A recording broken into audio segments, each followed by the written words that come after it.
Comment tu te sens d'être ici? Je pense que c'est ton premier podcast. C'est mon premier podcast ici. Effectivement, j'avais donné une entrevue, mais pas un podcast. Hein? Je suis vraiment excitée. Premier podcast avec toi. Tu as donné une entrevue ici à Via 95? Oui, à l'époque de la pandémie, il y avait quelqu'un qui m'avait référé pour la Maison-Blanche parce que j'avais donné des cosmétiques gratuitement pour les gens qui œuvraient dans le domaine de la santé. Fait qu'il m'avait... dans le fond, parler de moi à la radio, puis on m'avait demandé une petite entrevue. C'était ma première expérience avec vous autres. Cool! Mais là, on va commencer en fait par... moi, je te connais un petit peu à travers les réseaux sociaux, à travers justement un petit peu la Maison-Blanche, tout ce que tu fais. Mais pour les gens qui ne te connaissent pas, j'aimerais ça que tu te présentes par toi-même. Un petit peu m'expliquer les rôles que tu portes dans la vie, les chapeaux, puis ce que tu fais dans la vie, d'où est-ce que tu viens. Fait que m'expliquer brièvement tout ça. Avec plaisir. Mon nom, c'est Sariane Fortin. Je suis esthéticienne et directrice nationale pour les cosmétiques Mary Kay. Je suis aussi fièrement propriétaire du salon de beauté La Maison-Blanche et je suis maman de 2 petits jumeaux. Des adorables jumeaux que j'ai... Oui, que tu as eu la chance de voir. Oui. C'est Grace et James, puis je suis mariée à mon cowboy, là, Félix Nifeleur, mon Forever One. C'est vraiment une histoire d'amour. Ouais. Dans le monde du country, là, on s'entend, là, on l'incarne à tous les jours. Vraiment. Puis à la base, j'étais nutritionniste équine, mais je me suis dirigée dans le domaine de la beauté. La vie m'a amenée là, on pourra en reparler plus tard, mais c'est ça. Ouais. Justement, aujourd'hui, je t'invite parce que quand on s'est rencontrés, c'était vraiment par rapport à... C'était quoi donc? Tu m'avais fait des ongles, cette journée-là? Oui, des ongles pour le mariage d'une de tes copines. Oui. Puis tes photos, d'ailleurs, de ce mariage-là étaient magnifiques pour les même partagées sur la page. Parce que c'était juste wow! Je m'en souviens. En plus, c'est thématique country, fait que ça fit avec la maison. Oui, ben exactement. Mais c'est ça, tu sais, là, en fait, on a parlé, tu sais, pendant cette période-là, puis c'était la première fois que je te rencontrais. Puis j'ai eu accès à la Sariane, tu sais, que je vois pas nécessairement sur les réseaux sociaux, mais tu sais, un côté plus vulnérable, plus qu'entrepreneur. Ouais. Tu sais, t'as vraiment un beau parcours de vie que j'ai été touchée quand que j'ai appris à te connaître à travers ce petit laps de temps-là. Puis je me suis dit, hey, qui j'inviterais au podcast? Puis j'ai pensé à toi. Mais j'ai envie de te retourner la balle aussi puis de te dire un peu, te demander, en fait, pourquoi tu as accepté mon invitation à venir au Andy Caché podcast. Puis en fait, qu'est-ce que tu veux mettre de l'avant aujourd'hui qui te rend différente, changée? Puis, tu sais, on va revenir aussi un peu à la base là, de comment tu as, en fait, entré dans Mary Kay, puis tout ton processus de tout ça. Fait que là, c'est beaucoup de questions en même temps. Ah oui, mais je vais essayer de me rappeler du début. En fait, premièrement, pourquoi j'ai accepté de venir à ton émission, c'est simple. Je suis tombée en amour avec toi, Juliane. Tout le monde qui te rencontre, je suis sûre que je suis pas la première. Je t'ai trouvée tellement, justement, vulnérable, mais en même temps tellement forte. Puis moi, je suis entourée de femmes dans mon métier. Fait que c'est sûr que j'aime m'entourer de femmes positives qui, tu sais, no excuse, là, puis qui avancent.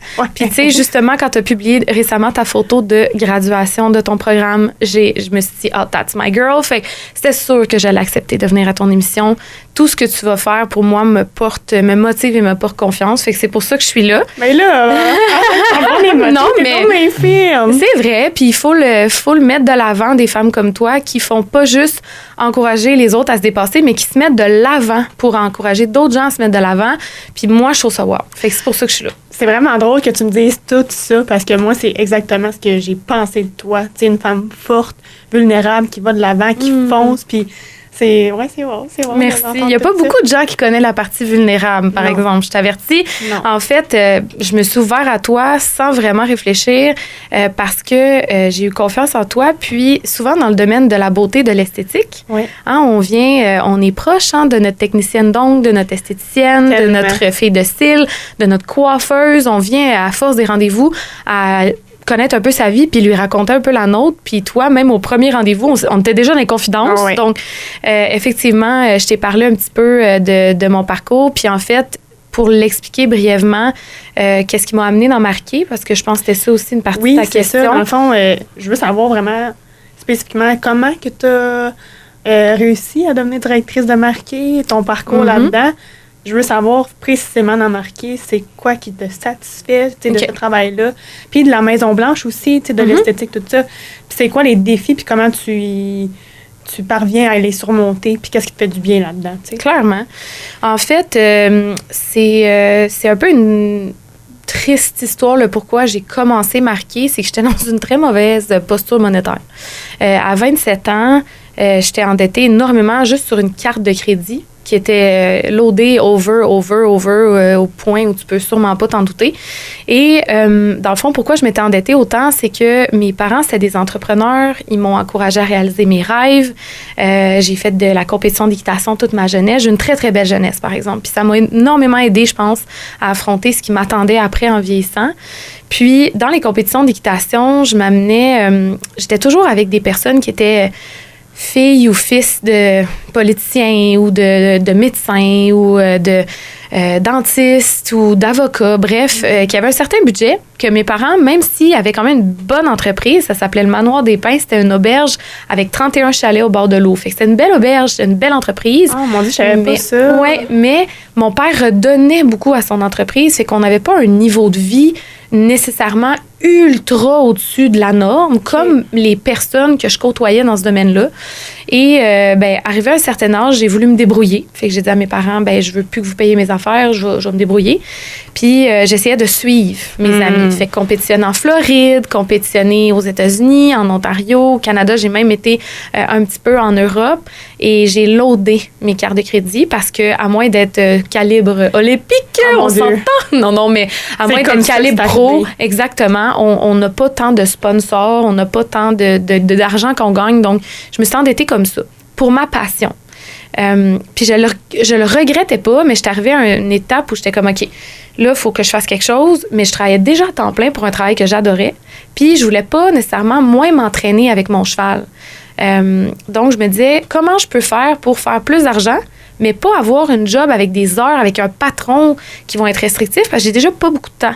Puis en fait, c'est une amie commune dans le domaine équestre qui a partagé sur les réseaux sociaux. Elle avait 19 ans, puis elle venait de se mériter sa première voiture de carrière payée par Mary Kay. Puis dans le fond, elle verbalisait que ça avait changé sa vie. Puis moi, je la connaissais pas personnellement, cette personne-là, mais je me suis dit que j'ai pas compris à 27 ans, qu'elle a compris à 19 ans. Fait que je me suis moi-même introduite dans cette compagnie-là. Puis je me suis dit, j'ai pas de plafond salarial, j'ai pas de patron, j'ai pas d'heure. Fait que je vais me donner. Puis je me suis mis à faire des classes beauté avec toutes mes amies dans le domaine des chevaux, toutes mes amies dans le domaine de la nutrition, toutes mes amies dans... Fait que de fil en aiguille, j'ai fait ma clientèle comme ça, par, au début, énergie du désespoir, mais après, rapidement, par juste énergie et passion, tout court, exactement. Souvent, les gens attendent d'être passionnés avant de poser des actions, mais c'est souvent les actions qui vont amener des résultats, qui vont t'amener la passion. Puis, de fil en aiguille, j'ai passé d'habiter dans une maison mobile avec mon conjoint à m'acheter notre maison de rêve à Bécancour que tu as vue, avec notre mini ranch en arrière. Oui. Puis, tu sais, fait que j'ai changé ma propre bulle. Fait que c'est sûr qu'après, j'ai eu le goût de changer la bulle de tout le monde qui avait envie de la changer autour de moi. Fait que c'est comme ça que je suis devenue directrice nationale pour les cosmétiques marqués. Après plusieurs belles couronnes, après plusieurs beaux succès, mais aussi plusieurs beaux succès d'équipe, hein, pas juste les miens. Et on est juste 8 directrices nationales au Canada. Oh mon Dieu, je ne savais pas ça. Il n'y en a pas beaucoup, 8 seulement au Canada. Donc, je suis très fière. C'était tellement un exemple de persévérance puis de résilience là-dedans. Là, quand que j'entends encore plus de toi, là, c'est juste ça qui me vient en tête, là, vraiment. Là. Le domaine de la beauté, en fait, tout le monde pense que j'étais esthéticienne avant de rentrer dans Marqué, mais c'est l'inverse. C'est l'inverse. Moi, quand je suis rentrée dans ce domaine, dans cette industrie-là, j'ai tellement aimé ça. Puis c'était une entreprise où j'avais pas besoin, justement, de mettre comme un 40 heures pour avoir un certain succès. Fait que le temps qui me restait, je suis retournée sur les bancs d'école en continuant de travailler pour Marqué, en continuant de m'entraîner avec mon cheval. J'ai été chercher mon diplôme en esthétique. Fait que j'ai ouvert mon premier salon d'esthétique à Saint-Hyacinthe. Ensuite, je l'ai vendu à mes 2 employés qui ont fait une super de belle job avec. Puis ensuite, il y a eu la pandémie. Puis j'ai ouvert mon 2e salon d'esthétique, la Maison-Blanche, que tu connais. Oui, que j'ai été voir puis qui est magnifique d'ailleurs. Merci. Puis dans le fond, à travers tout ça, tu sais, je sais pas, en fait, c'est quoi être entrepreneur comme toi, puis le métier tout court d'esthétique et de marquer. Mais j'imagine qu'il doit y avoir des défis aussi que tu rencontres. Puis comment que tu fais pour les traverser ces défis-là en tant qu'entrepreneur? C'est sûr que le premier défi d'une entrepreneur, je dirais que c'est quel genre de patron on va être avec nous-mêmes. Est-ce qu'on va être trop dur ou à la limite, l'inverse, est-ce qu'on va être trop lousse? Donc, c'est ça l'adaptation du début. C'est est-ce que la raison de pourquoi je fais ça est assez forte pour que je sois un assez dur patron pour me sortir de mon divan, mais est-ce que je suis capable aussi de réaliser que je continuerai pas longtemps si je suis trop dure avec moi-même? Fait que le premier défi, c'est de trouver une balance là-dedans et c'est normal d'avoir besoin de temps pour trouver une balance là-dedans. Ouais. Au début, on se brûle un peu. Après ça, on dirait que, on en fait pas assez. Après ça, on trouve une balance. Ouais. Ensuite, c'est le service client. On s'entend que toutes les clientes sont différentes. Oui. Toutes les clientes ont des besoins différents. Ouais. Elles ont leur propre connaissance aussi, leur propre bagage avec d'autres conseillères beauté, d'autres esthéticiennes, d'autres. Donc, c'est de s'ajuster un peu à travers tout ça, de jamais invalider le travail des autres qui ont pensé avant nous, mais peut-être d'apporter une touche différente. J'ai terminé mes études en cosmétologie en 2021 aussi pour être capable d'essayer d'amener des connaissances supplémentaires à mes clientes. D'innover. Oui, parce que des fois, avec Internet, on est perdu. Souvent, les gens se fient à toutes sortes de trucs sur Internet, mais le trois quarts des articles ne sont pas scientifiques. Donc, il faut faire vraiment attention à nos ressources. Il y a de la désinformation. Désinformation, exactement. Ouais. Malheureusement. Mais je pense que un peu aussi ta clientèle, tu le fais avec ta couleur aussi. Je pense que pas que tu oublies ça. Je pense que oui. Vraiment. Des références, beaucoup de bouche à oreille. Ouais. Des petites publicités qu'on a faites aussi, surtout au début. On a recommencé maintenant que je suis revenue de mon congé de maternité, officiellement. Donc, j'ai eu des petites plages horaires qui s'est libérées. On a refait des publicités, mais tu sais, ça faisait depuis 2020 qu'on n'avait pas fait de publicité. Fait que j'en suis quand même fière. J'ai même pas... Faut que je mette mon affiche, t'imagines? J'ai même pas mon affiche sur le bord de la rue. Mais non, c'est ça. Encore. Mais tu sais, je me dis, ben si le salon roule puis que j'ai pas d'affiche, ça va bien. Mais c'est quand même Marquis qui me fait vivre. C'est ça ma première passion. Le salon, c'est un must, c'est un plus, c'est un de mes rêves que je voulais réaliser de plus. Mais c'est vraiment Marquis, mon premier travail. C'est beau de voir à quel point tu peux joindre deux choses complètement différentes. C'est le monde des chevaux, de l'équitation, puis le monde de la beauté, de l'esthétique. Puis je trouve ça beau.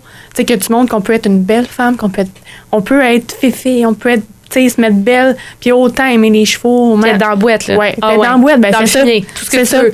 Exact, je suis tellement d'accord. J'ai vu une photo passer sur les réseaux sociaux l'autre jour d'une fille qui avait un pied dans l'étrier de la selle avec une botte de cow-boy, puis l'autre pied par terre en talons hauts.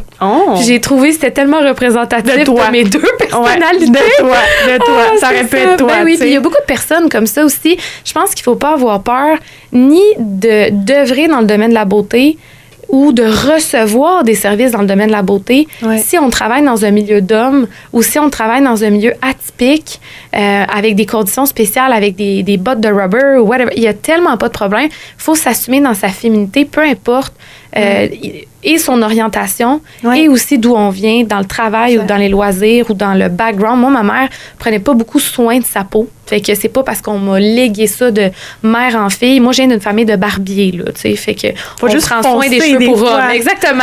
Exactement. Faut juste foncer puis suivre. Si on a quelque chose en nous qui nous pousse à, puis des fois, ça peut être pour des raisons qu'on a l'impression qu'on pourrait avoir honte, comme dans mon cas, c'était le problème monétaire. Mais au final, si c'est un moteur pour t'amener plus loin, il n'y a jamais de honte à avoir pour peu importe la raison pourquoi tu as décidé de foncer. Oui, puis je trouve que c'est une belle leçon que tu amènes aujourd'hui, que tu amènes aux autres aussi. C'est pas parce que tu as un problème financier ou peu importe que ça va pas bien dans ta vie.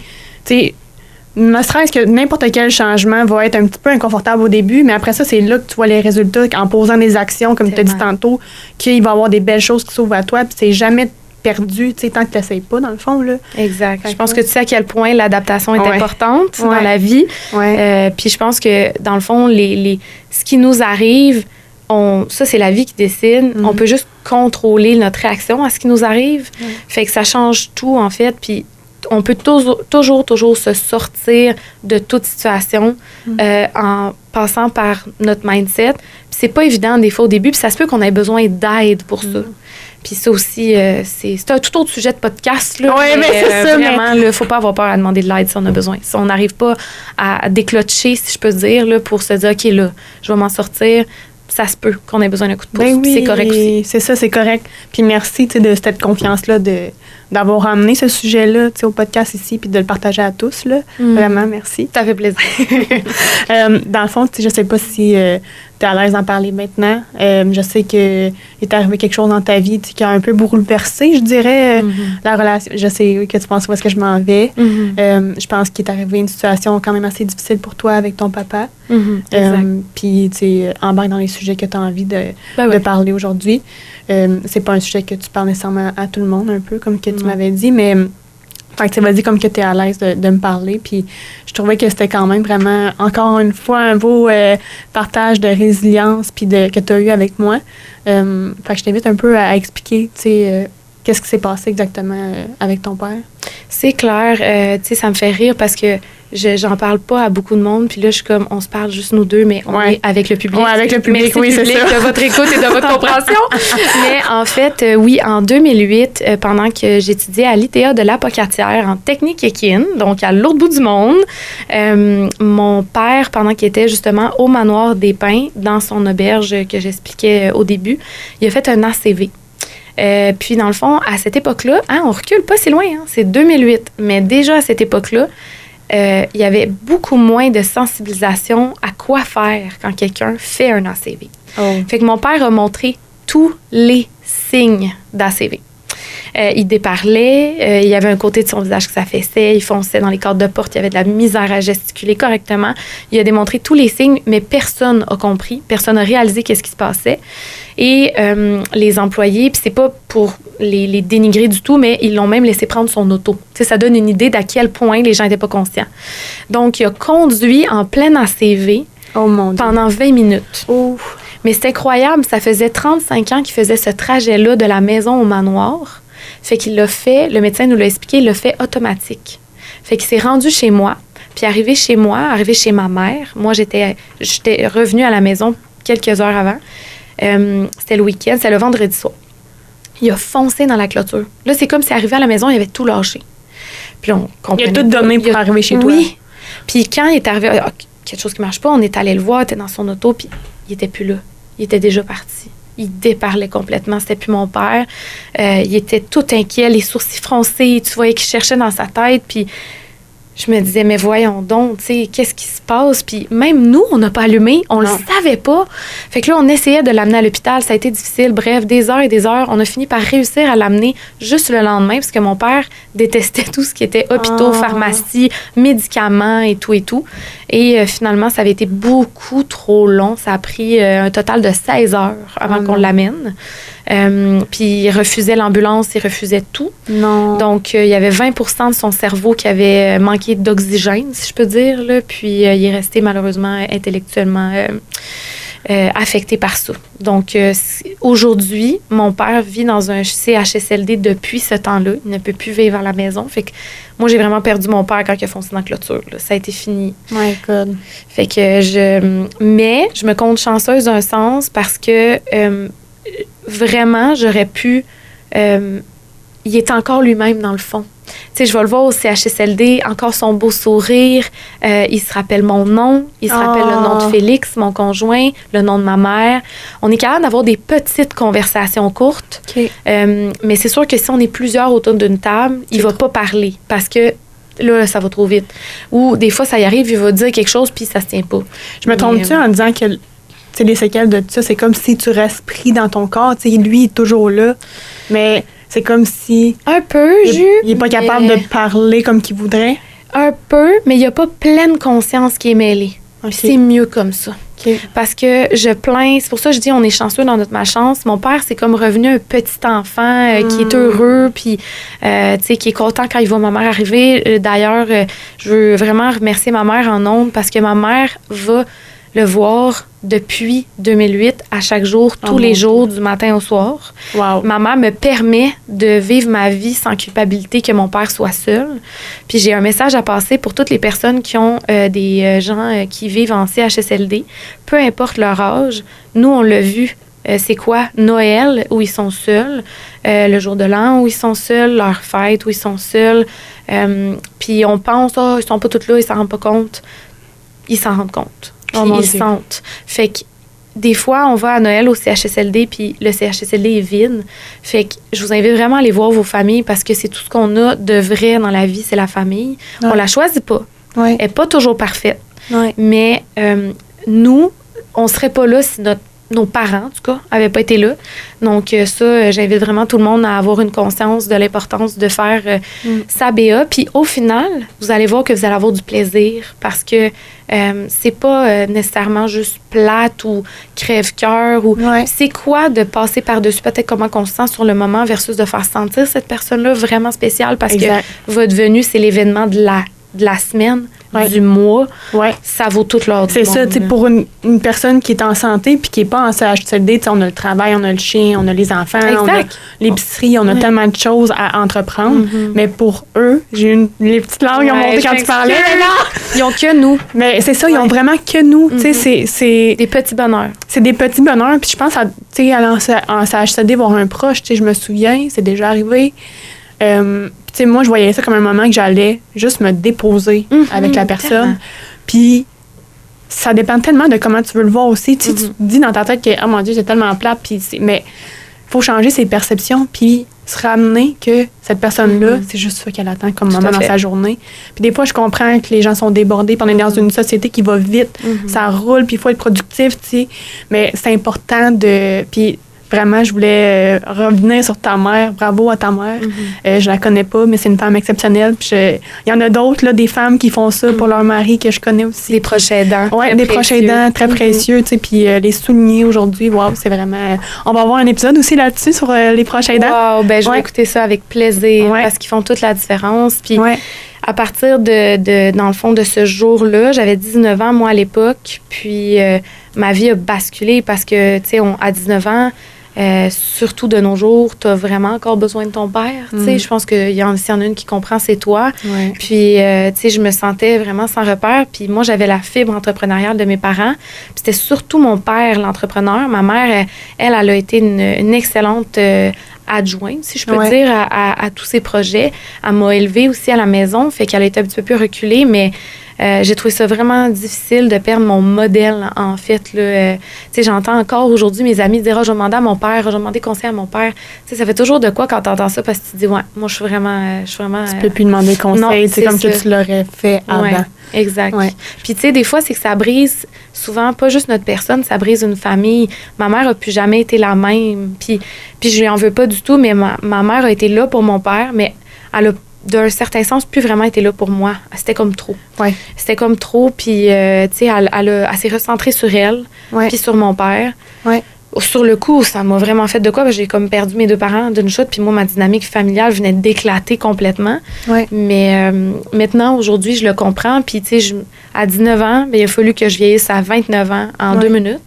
Mais en même temps, je suis reconnaissante aujourd'hui parce que je suis sûre que j'apprécie un petit peu plus les choses que je l'aurais faites à 20, 21, 22, avoir eu aucune de ces épreuves-là qu'on traverse. C'est ça. C'est dans les pires épreuves que je pense qu'on prend vraiment conscience de sa force. Puis en même temps, je comprends aussi ta mère dans le sens que moi-même, je pense que c'est arrivé que je me suis complètement recentrée sur certaines choses. Puis j'ai oublié, exemple, mes amis, j'ai oublié beaucoup de sphères dans ma vie que j'ai mis de côté pour survivre. Parce que je pense que toi, tu dois avoir survécu autrement, justement, en devenant plus une adulte rapidement. Puis je pense que c'est ça qu'il faut se dire quand il y a des épreuves de famille comme ça qui arrivent. C'est difficile parce qu'on est tous en train de survivre de manière différente. Tu sais. Tellement. Mais c'est ça. Ça t'a emmené à être la personne que tu es aujourd'hui, peut-être encore plus sensible que si cet événement-là ne serait jamais arrivé. Tu sais. On réagit tout différemment. Vraiment. En fait. Là. Vraiment. Tu sais, sur le coup, à cet âge-là, je comprenais pas, puis j'étais comme dans la frustration. Mais après ça, à un moment donné, ma marraine m'a donné le meilleur conseil. Elle m'a dit laisse aller, tu t'essaies trop de tout contrôler, tu sais. Puis quand j'ai laissé aller, j'ai été bien plus heureuse. Puis drôlement, ben les gens autour de moi se sont mis à aller un peu mieux, dont ma mère. Fait que, tu sais, des fois, il faut plus se concentrer sur nous, puis arrêter pour tout ce qu'on contrôle pas, surtout pas les autres, en fait. Fait que qu'est-ce que tu dirais, en fait, qui t'a aidé à traverser cette épreuve-là puis à accepter tout ce qui se passait? C'est sûr que j'étais bien entourée par mon conjoint. Fait que Félix m'a énormément aidée à me sortir de ça. Mais moi, ce qui a vraiment été mon remède, ça a été de me dire que mon père voulait que je réussisse. Puis ça a été de m'accrocher à mes passions. Fait que les chevaux, après ça, quand je me suis démarrée, justement, ça a été vraiment un moteur d'imaginer. Tu sais, je voyais justement mes amis demander conseil à leurs parents. Ouais. Puis je me suis dit, qu'est-ce que mon père m'aurait conseillé? Puis je me posais souvent cette question-là. Qu'est-ce qu'il m'aurait dit de faire? Qu'est-ce qu'il m'aurait conseillé? Bien, je vais le faire. Tu sais, je vais essayer de l'interpréter. Des fois, ça m'arrivait même d'y demander. Puis il me bafouillait quelque chose. Puis là, je comprenais quelque chose. Puis là, je me disais, c'est ça. C'est sûrement ça qu'il veut dire. T'essayais de quand même rechercher une réponse. Oui, puis en même temps, tu sais, c'est ça. Faut les inclure le plus qu'on peut. Ouais. Donc, je te dirais que c'est mes passions qui m'ont... parce que j'avais pas mes enfants encore à l'époque. Oui. Fait que mon chum, mes passions, mes amis, ma famille ont beaucoup été là aussi. J'étais avec une de mes amies aussi à ce moment-là quand j'ai vécu tout ça. Puis elle m'a énormément soutenue. Fait que je pense qu'il faut s'entourer quand on traverse des choses comme ça. Faut pas avoir peur de demander de l'aide. Tellement. Mais faut pas aussi remettre ça comme un poids sur les autres. Ouais. Faut vraiment se responsabiliser. Puis c'est pour ça que je dis que des fois, ça se peut que certaines personnes aient besoin de demander de l'aide à ce moment-là. Puis moi, probablement que si j'avais pas eu l'enfance extraordinaire que j'ai eue, j'aurais probablement eu besoin. Mais mes parents m'avaient donné tellement un bon bagage. D'outils. Oui, que j'ai pu m'en sortir un peu sans m'en rendre compte. Pas facilement. Non. Mais de fil en aiguille, en me raccrochant à mes passions, puis en me disant, mon père aurait voulu ci, ma mère voudrait ça. Fait que... Mais tu vois, ça, c'est un héritage que tu vas toujours avoir de ton père. Puis tu vas toujours porter, peu importe ce qui arrive. Fait que c'est beau. Merci. C'est vraiment beau. Merci.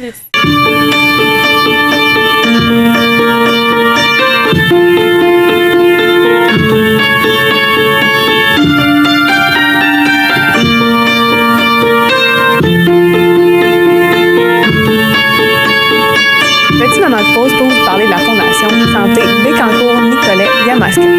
Saviez-vous que sur leur site Internet, la Fondation met en vente un chandail avec le message « J'aime la vie ». Pourquoi pas un beau chandail confortable de très bonne qualité, 100% polyester, gris foncé et qui reste beau même après le lavage. Tout ça à un prix modique de 40 $. Visitez leur site Internet au www.fondationsantébny.ca. Merci à vous pour votre écoute et bonne continuité de l'émission.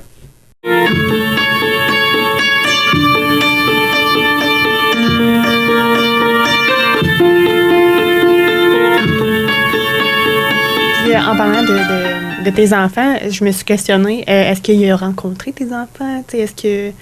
Oui. Ouais. Ça, c'était un de mes buts de vie. Puis d'ailleurs, c'était un de nos grands stress parce que, comme tu sais, on a eu beaucoup de difficultés à devenir parents. Oui. Félix et moi. Puis là, c'est ça, c'est comme le prochain sujet là, qu'on va parler un petit peu. Fait que je vais te laisser un petit peu développer sur un peu ton parcours de la maternité, le avant. Puis je vais te laisser filer sur ce que tu es prête à partager avec nous à ce sujet-là. Sans problème.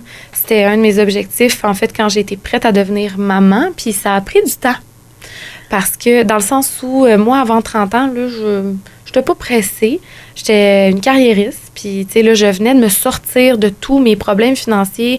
Tu sais, depuis quelques années, ça roulait très bien.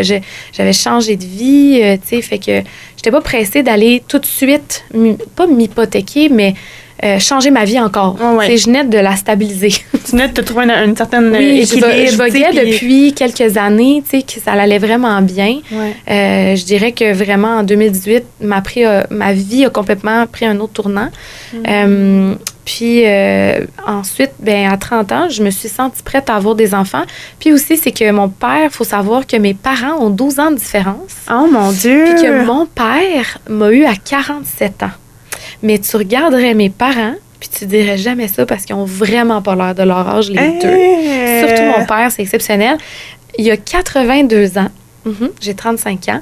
Puis mon père commence à être poivre et sel. Oh mon Dieu! C'est complètement exceptionnel. Mais voyons donc. Ouais, c'est ça que t'es belle de même, dans le fond, c'est bien fine. C'est génétique.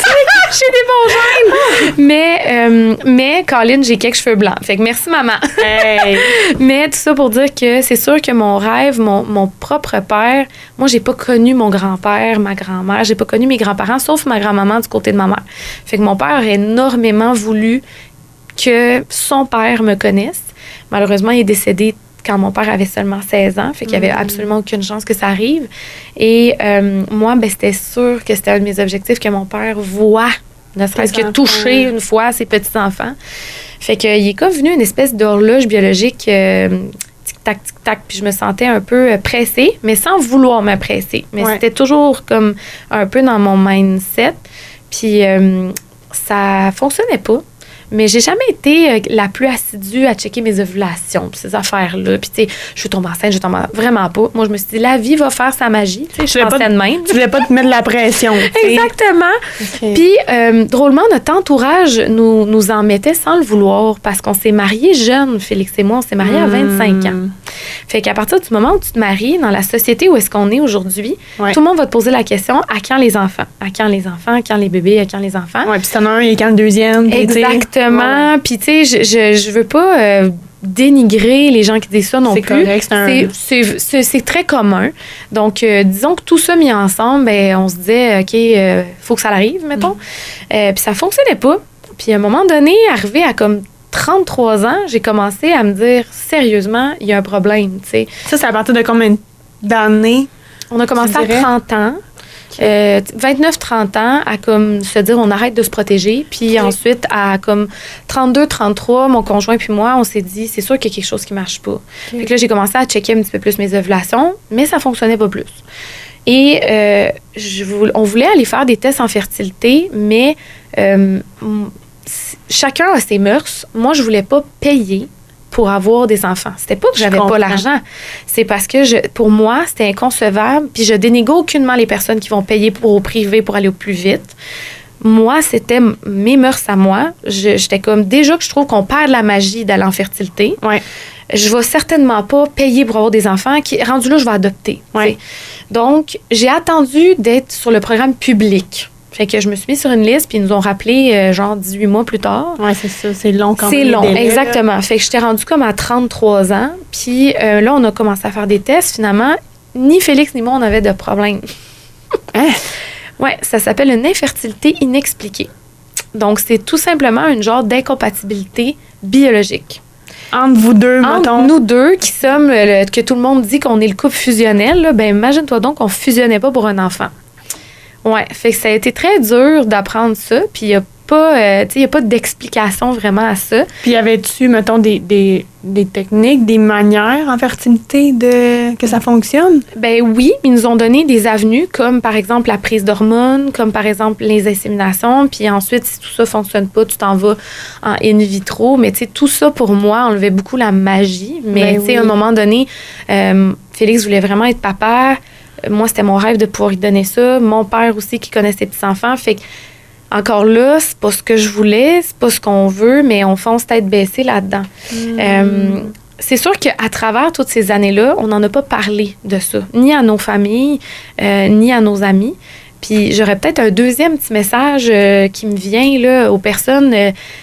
Des fois, si vous connaissez des couples qui n'ont pas d'enfants, puis qui sont des carriéristes, peut-être pas faire les blagues de « Voyons, qu'est-ce que vous attendez, là? Voyons, hey, on l'a tout eu, là. » On a même eu des amis qui nous ont dit « Voyons, faut-tu que je vous montre comment faire? » Tout, là. Mais prenez pas pour acquis que c'est parce qu'ils se déguisinent pas ou que c'est parce que, non, mais qu'ils embrayent pas sur le projet ou qu'ils sont trop absorbés par leur carrière. Pour nous, nos carrières a été une façon de passer au travers parce qu'on faisait que penser à ça, on était très déprimés. Ben oui. Fait qu'il faut pas prendre pour acquis. En fait, les gens... On le sait pas, qu'est-ce qui se passe à la maison. C'est ça, on le sait pas. Puis ça se peut vraiment qu'il y ait un problème d'infertilité grave, qu'on n'est pas au courant. Puis on n'est pas obligé de mettre de la pression à un couple qui n'ont pas d'enfants d'en avoir non plus. Tu sais, je pense que chacun ses choix, mais aussi on sait pas ce qui se passe derrière. Puis je pense que c'est à chacun, tu sais, de décider de leur vie, de ce qu'ils veulent. Mais je pense que les personnes proches de nous, ils savent clairement comment nous aborder, tu sais. Mais c'est vrai que des fois, il y en a qui disent des choses comme ça sans vouloir... Ben, c'est qu'on s'en doute tellement pas. Ouais. Moi, j'ai des amis en tête là, que c'est tellement pas pour mal faire, mais ils s'en doutaient tellement pas qu'on avait de la misère qu'ils étaient vraiment insistants à dire, ben voyons, là, allez, là, tu sais, comme vous êtes rendus là, lâchez vos carrières. Tu sais, lâchez de juste penser à vos carrières, mais c'était pas du tout ça. Mais il n'y en avait aucune idée, puis on n'en avait pas parlé. Puis c'était pas nécessaire. Tu sais, des fois, dans ton processus un peu de deuil, je dirais, d'être enceinte, un peu qu'on parle naturellement, tu sais, puis que ça se fasse un peu comme tu disais, tu sais, de pas payer pour avoir l'infertilité, tu sais, tout ça, d'assimiler que tu es obligé de faire des démarches pour avoir un enfant, c'est beaucoup. Puis tu n'étais peut-être pas rendu à en parler, puis je pense que c'est juste de conscientiser les gens à faire attention des fois sur les commentaires, puis tu sais, au pire, je le sais pas, tu sais, y a-t-il une question qui se pose? C'est ma question que je pose à toi. Y a-t-il une question qui se pose dans un couple, mettons qu'on sait qu'il essaye, ça fonctionne pas? Y a-t-il des choses? Moi, je dirais, pour l'avoir vécu, non. Le couple, si ça finit par marcher, je pense qu'ils vont en parler. Ouais. Parce que c'était justement pour ça qu'on n'en parlait pas de nos processus, c'est qu'on voulait pas se faire demander, puis ça a-tu marché, puis vous en êtes tout. Exactement. C'est pas parce qu'on avait honte de pas réussir, si je peux dire, parce que on contrôle pas, là, c'est biologique, là. C'est vraiment plus le côté qu'on n'avait pas envie de se faire questionner là-dessus. À savoir, c'est-tu elle le problème, c'est-tu toi le problème, là, vous êtes rendu où, là, vous fait inséminer, là, comment ça marche l'insémination? On n'a pas, tu sais, sérieux, déjà qu'on parle la magie, tu sais, moi, dans ma tête, c'était genre... t'as pas l'énergie à ça. Puis, tu sais, ça se passe tellement pas comme ça. Les enfants naissent du fruit de l'amour et paf, il y a des enfants, tu sais. Fait que ça se fait pas avec des aiguilles, des éprouvettes, des docteurs, tu sais. Il y avait pas un third person, là, moi, dans mon idée de couple, là, tu comprends? Donc, ça a été vraiment un long processus. Puis, on en a fait des inséminations qui ont pas fonctionné. On était à nos derniers essais, en fait. Est-ce que tu as pris des hormones? Oui, on a tout fait ça. Puis, mon Dieu, que je souhaite ça à aucune femme parce que c'est très difficile hormonalement. Ma peau comprenait rien de ce que je faisais. Ça fait quoi, dans le fond, on vient dans ton corps? Des estrogènes, on vient... on dirait que mon cerveau a vraiment voulu effacer ça, fait que je pourrais plus te revenir en détail là-dessus. Non, c'est correct, c'est que je réalise à quel point qu'une fois que c'était fait, j'étais comme, OK, je veux plus y penser.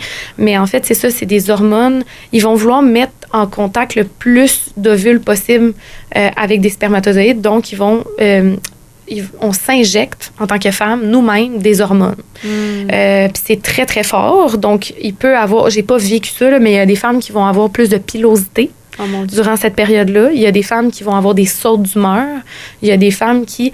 Puis j'ai été chanceuse, j'ai ni vécu un ou l'autre, mais émotionnellement, j'étais beaucoup plus affectée, puis je le vivais toute par en dedans. Fait que c'était pas une belle période, mais ça a quand même valu la peine parce que on le sait pas trop, en fait. On était à notre dernière chance d'insémination. On procède à tout ce processus-là. Puis ensuite, on est parti en voyage, justement, en Grèce, tout payé par Mary Kay. C'était un des voyages que je m'étais mérité, avec Jamie et Félix. Puis, la Grèce, c'est beau. Hein? Fait qu'on a eu du fun en Grèce. Puis, coudonc, après, je suis revenue, puis j'étais enceinte. Puis, veux-tu savoir comment j'ai su que j'avais des jumeaux? Comment? C'est vraiment drôle parce que là, écoute, on capotait. Je sautais partout. On était comme, c'est-tu l'insémination? C'est-tu parce que avec les dates, c'était pas si clair, exactement. C'est comme si il y aurait eu 3-4 jours que ça marche pas si c'était l'insémination. Fait qu'on s'est dit, ça doit être en voyage. En tout cas, bref. Fait qu'on le sait pas, c'est le miracle de la vie. Oh my God! Ça peut être les hormones, ça peut être l'insémination, ça peut être... parce que c'est tout un peu au même moment. Mais dans le fond, c'est que là, je savais que j'étais enceinte. J'avais peut-être 6 semaines de fait. Okay. Puis mon chum, il a vraiment pas fait exprès. Puis ça m'est déjà arrivé à moi aussi, mais il a échappé les chevaux. Dans notre village, les chevaux couraient partout. Fait que là, enceinte de 6 semaines, mon chum me dit « Ariane, j'ai échappé les chevaux. Oh my God, je pars à la course en pyjama, en bottes de cow-boy dans Sainte-Gertrude. » Oh mon Dieu! Et oui, et je salue tous les gens qui nous ont vus passer en courant à Sainte-Gertrude. Sachez que j'étais enceinte de 6 semaines à ce moment-là. Oh non! Et dans le fond, on a fini par les rattraper après 35 minutes de course. Mais il faut savoir que moi, dans la vie, je monte à cheval, mais je m'entraîne pas puis je course pas. Fait que je suis pas super enceinte, on a un manque de souffle en aussi. Oui, en plus, t'as tout compris, je voyais des points noirs partout. Ah non, je filais pas. Fait que bref, on a rattrapé les chevaux. Il y a des amis qui sont venus nous aider. Il y a aussi des gens de l'extérieur qui ont été nos sauveurs. On rattrape les chevaux, on les ramène à la maison. Puis malheureusement, le soir, je perdais du sang. Fait que j'étais sûre que je l'avais perdu, le petit bébé. Qu'on avait eu tellement de misère à réussir à avoir. Fait que là, on se sentait bien poche. Puis on se disait, hey, on est-tu, hein? Tu sais, on a déjà de la misère à l'avoir. Puis en plus, on le perd il y a juste 6 semaines. Comme ça, parce qu'on échappe les chevaux. On se sentait bien niaiseux. Mais finalement, j'ai une infirmière extraordinaire, Annick, à la PMA à Trois-Rivières. Je veux vraiment lui faire un shout-out. Là. Je l'ai appelée en pleurs. Puis j'ai dit, Annick, je pense que je perds mon bébé. Peux-tu me rentrer en 2 rendez-vous? Je veux juste savoir si tu as un cœur. Elle est extraordinaire. Elle m'a rentré en 2 rendez-vous. Puis, ben justement, la technologue a fait l'écho. Puis moi, étant diplômée en technique équine, ben j'ai vu beaucoup d'échographies. Oh mon Dieu, avec les chevaux. Oui. Puis, veux pas un fœtus, c'est un fœtus, c'est une crevette dans un ballon. Là, oui. Ça. Puis là, je voyais sur l'écran, il passe ça. Puis là, t'as vu 2 sacs? J'ai vu 2 sacs puis 2 crevettes. Là, j'ai dit, coudonc, non, ça doit être Carpasse. Puis là, je suis là. Là, j'ai regardé la technologie, j'ai dit, c'est-tu moi ou il y en a 2? Là, c'était pas la médecin exactement. Fait qu'elle m'a répondu, ben, je peux rien dire, mais ça se pourrait. Fait que finalement, c'est comme ça qu'on a su qu'il y en avait 2. On a été doublement bénis. Puis le nom de ta fille, est-ce que ça a le rapport avec la graisse? Même pas. C'est parce que, mon Dieu, ça, c'est une autre histoire. Là, c'est que je m'étais fait dire que j'attendais 2 petits garçons. Mais tu sais, quand on dit qu'une femme ressent les choses, je disais, j'ai une fille dans mon ventre, je suis sûre. Puis là, personne ne me croyait. J'ai même une infirmière qui m'a dit, si vous n'êtes pas satisfaite, Madame Fortin, là, peut-être, tu sais, aller comme consulter, des choses comme ça. Pas satisfaite d'avoir 2 petits garçons selon le test sanguin. Comme si t'étais trop déçue, oui, mettons. Puis que j'acceptais pas. Puis j'étais là, non. Je comprends que j'ai sûrement l'air d'une folle, là, mais je vous le dis, j'ai une fille. Je suis sûre qu'il y a une fille. C'est l'intuition de mère. Oui, mais là, il faut savoir que, tu sais, moi, je travaille dans le domaine de la beauté puis dans un monde de femmes. Fait que là, c'est sûr que tout le monde se disait sûrement, elle décloche pas, là. Oui, c'est ça, mais juste avoir une fille. Et je le savais, puis à mon échographie de 16 semaines, ma docteure était habillée toute en rose. J'ai regardé mon chum, j'ai dit, je te garantis qu'elle nous dit qu'il y a une fille. Effectivement. C'était ça. J'avais mon Amazing Grace. C'est pour ça qu'on l'appelait Grace. Oh, wow! Ouais. Wow! Puis James, c'est juste parce que c'est un petit intrépide. Tout le long de la grossesse, là, il faisait toutes sortes de petites affaires. Fait qu'on l'a appelé James. Dans l'écho, c'est lui que tu voyais bouger, tu sais. Oui, puis c'est ça. Lui, c'était vraiment un... Wow. Il y a eu des moments où il nous a fait un petit peu peur là, parce qu'il y avait des petits retards de croissance. Mais c'est ça, une grossesse gémellaire. Ça, c'est des hauts, des bas. Le système de santé, il est un petit peu désuet au niveau des jumeaux. Les courbes sont faites pour des bébés singleton, tout seuls. Fait que tout ce qui est avec des jumeaux, des bébés plus petits, des bébés... coudonc, ils ont l'air tout en retard dans tout. Fait que ça, j'espère qu'ils vont changer ça un jour parce qu'en tant que parents, on a eu beaucoup de peur à cause de ça. Êtes-vous resté en néonatalité, dans le fond, quand ils sont venus? Quand ils sont venus au monde à Sainte-Justine, c'était tellement beau. James a été en néonatalité 3 jours parce qu'il y avait un petit poids, mais il y avait juste une livre de différence avec sa sœur. Ah, mon Dieu. Fait qu'il nous a rejoints là, après, là, puis on a quitté l'hôpital après une semaine. Il était en pleine santé.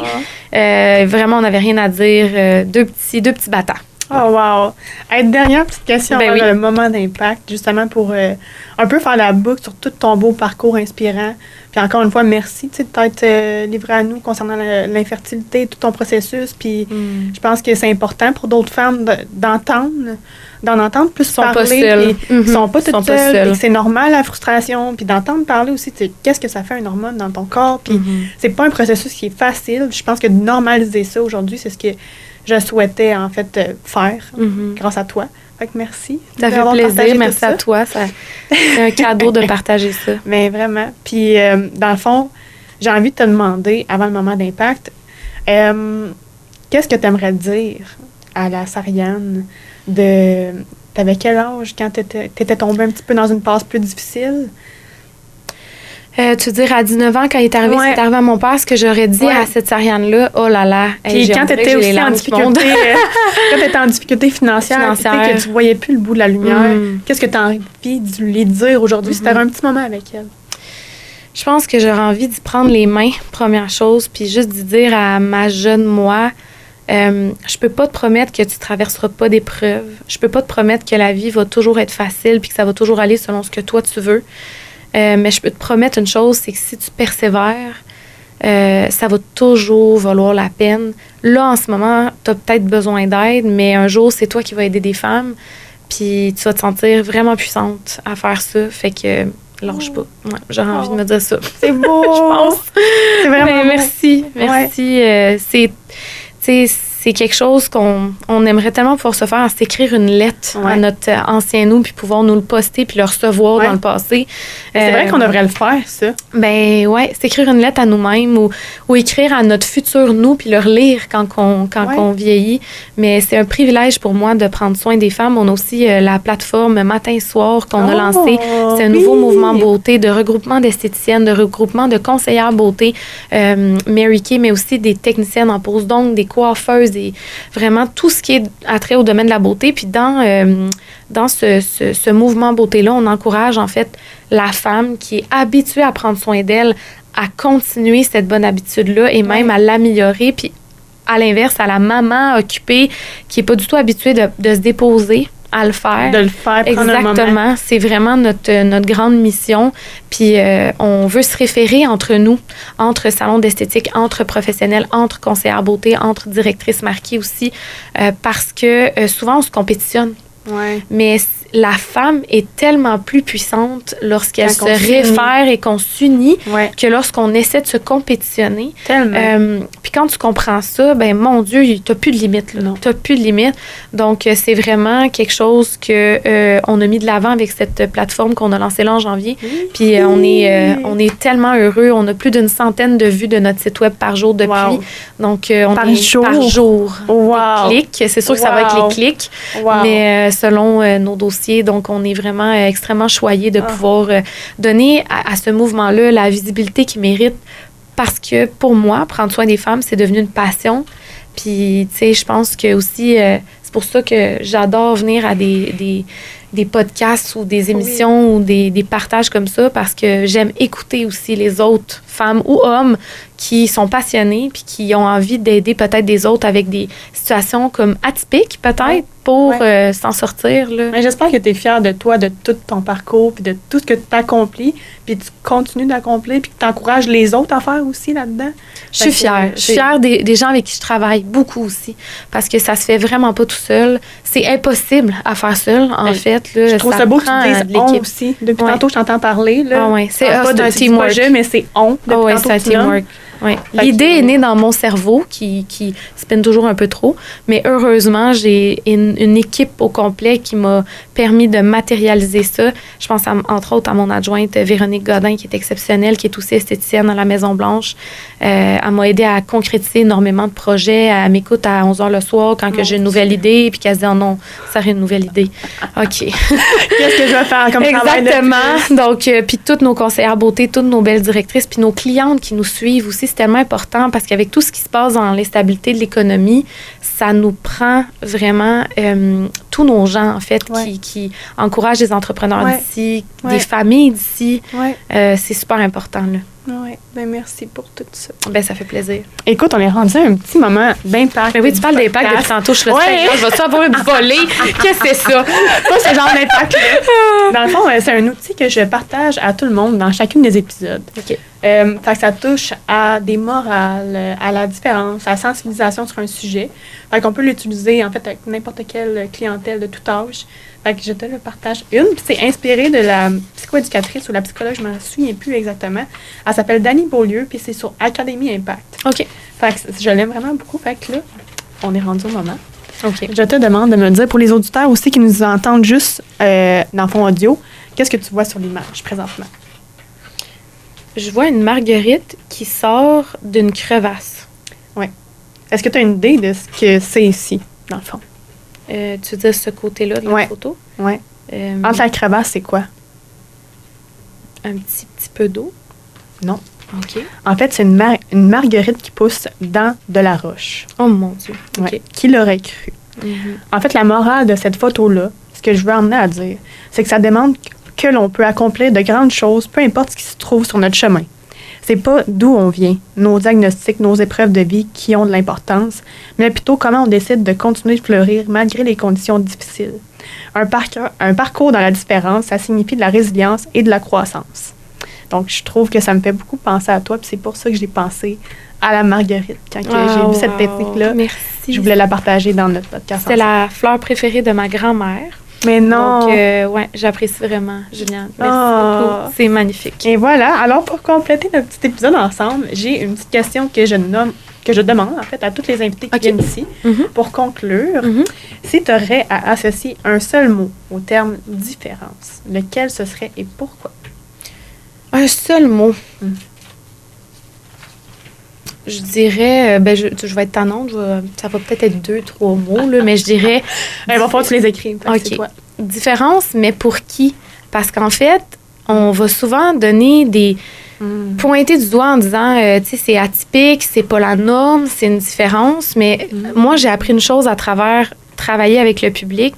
On sait jamais les histoires des gens et tout le monde a quelque chose qui le rend différent ou unique, que ça soit une petite expérience qui a été traumatisante, que ça soit une petite déformation, que ça soit un vécu complètement hors norme. Un mode de vie Un aussi. mode de vie atypique aussi. Fait que moi, je crois que tout le monde est différent, puis on aime ça catégoriser, ça nous sécurise, mais en réalité, je pense qu'il faut l'accepter que tout le monde est différent, puis c'est ça qui fait la beauté de notre univers. Puis si tout le monde acceptait les différences des autres, on aurait peut-être un petit peu moins de guerre dans le monde. C'est beau ce que tu dis. Puis je t'invite, dans le fond, là, on va terminer notre émission ensemble. Oui. Puis après ça, je vais te demander d'écrire ton nom, de choisir la couleur de ton choix. Wow. D'écrire le mot, les 3 mots, en fait, sur le petit ruban, puis moi, je vais le garder avec moi. Wow. Tu vas être marqué à Andy Caché Podcast. Fait que merci encore de ton ouverture. Merci beaucoup. De t'être livré à tout le monde, puis j'apprécie vraiment ta personne qui t'est, les leçons que tu apportes à tous, puis merci à tous nos auditeurs aussi qui nous ont écoutés aujourd'hui. Puis on se revoit dans un autre épisode. Oui, au plaisir. Yeah. Merci, Julien. Merci.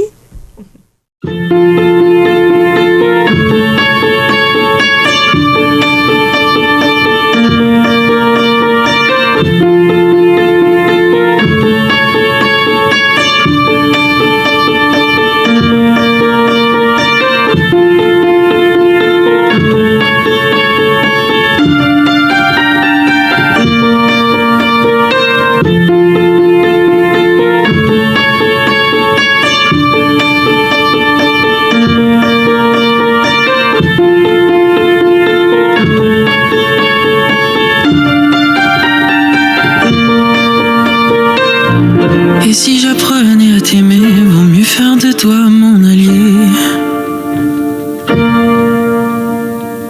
Peut-être qu'il n'y a pas de distance entre les gens et ma différence.